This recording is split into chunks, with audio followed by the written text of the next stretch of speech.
Hingga Kamis malam, kemacetan akibat penumpukan di Terminal Peti Kemas NPCT 1 Jakarta Utara masih terjadi. Tidak hanya itu, kemacetan juga masih terjadi di ruas jalan tol maupun jalan arteri yang menuju kawasan Tanjung Priok, Jakarta Utara. Kemacetan yang didominasi truk pengangkut peti kemas ini mengular panjang menjelang pintu masuk Terminal Peti Kemas NPCT 1 di Jalan Raya Cilincing, Jakarta Utara pada Kamis malam. Truk-truk pembawa kontainer ini harus satu persatu memasuki areal terminal. Itu pun jika kondisi di dalam lengang. Kemacetan panjang juga terlihat hingga menuju arah barat ke kawasan Cilincing. Henry, seorang pengemudi truk, mengaku harus menempuh waktu hingga belasan jam. Padahal jaraknya hanya 10 km sejak awal berangkat dari Marunda. Dari jam berapa? Jam 8. Pagi? Iya. Baru nyampe di sini? Jam segini. Iya. Bang, ini mau masuk ke dalam ya, Bang? Iya. Mau ngirim barang? Iya ini, ekspor. Biasanya kayak gini kan, Bang? Ya sering. Begini? Iya. Kalau kayak gini, berjam-jam gini rugi nggak, Bang?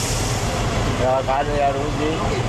Sementara kemacetan parah juga masih terjadi di ruas jalan tol maupun jalan arteri yang menuju kawasan Tanjung Priok, yakni di ruas jalan tol Wiyoto Wiono dan jalan arteri Yosudarso.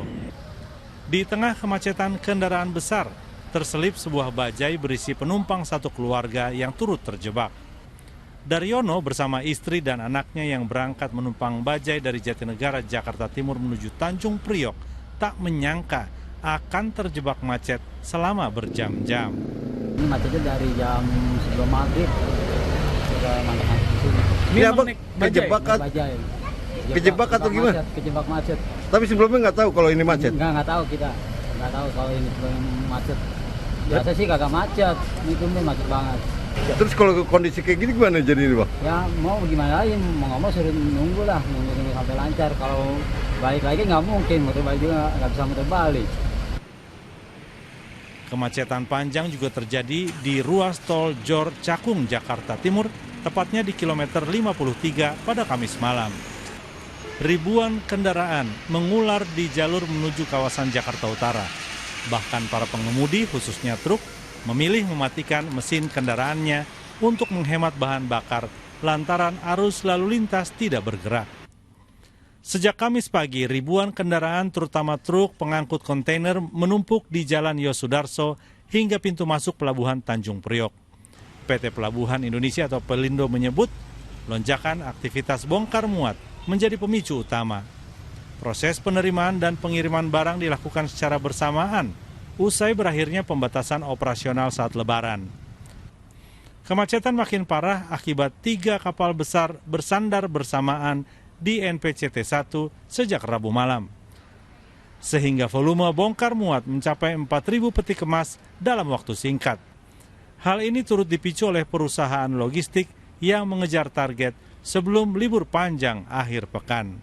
Kronologi kejadian kemacetan ini memang dipicu oleh peningkatan volume kegiatan yang mulai berlangsung itu dari tadi malam jam 10. Itu ada 3 kapal yang bersamaan masuk, standar di MPCT 1. Kegiatan bongkar muat dilakukan secara bersamaan dengan volume sudah mencapai 4.000. Kita sudah mengecek ya terkait dengan sistem di Denpas dan dipastikan tidak ada error sistem, namun ini semata-mata memang terjadi peningkatan volume yang cukup luar biasa pasca Lebaran dan besok menjelang libur panjang, sehingga kan orang berbondong-bondong melakukan disiplin atau delivery. Bahkan berdasarkan data Pelindo, jumlah truk yang masuk ke terminal NPCT 1 melonjak drastis. Dari biasanya 2.500 unit menjadi lebih dari 4.000 truk dalam sehari. Arafah Supandi dan Johan Teruna melaporkan dari Jakarta.